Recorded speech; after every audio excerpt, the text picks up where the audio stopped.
Yeah, that's right. So Eric Rubin moved from Owings Mills to Tel Aviv last year and was within a mile of one of those explosions. He and his wife took shelter and described to me what was going through their heads as those missiles flew over their country.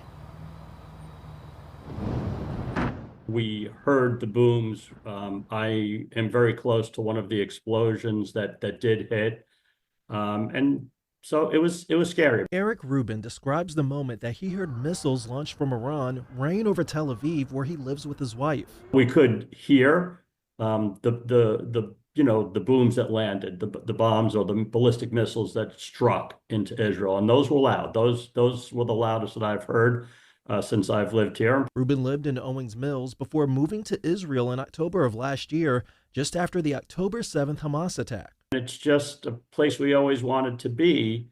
And, a lot of people were wondering why we were still going despite the war. And, I just really believe that we can't let terrorists win. Rubin says he heard the warnings of an imminent missile strike. And when the sirens went off,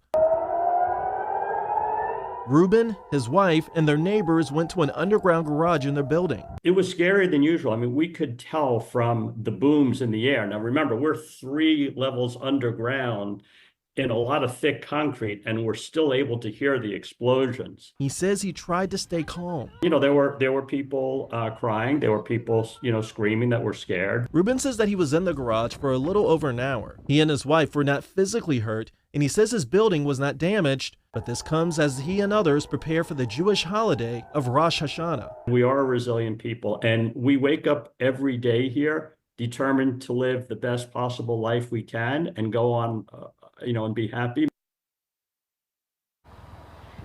And Rubin says that even with all of the fighting going on, he does not plan to leave Israel.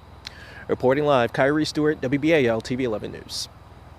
Kyrie, thank you very much. And you can stay up to date with all the breaking news out of Israel on the WBAL TV app. Make sure to turn on push notifications.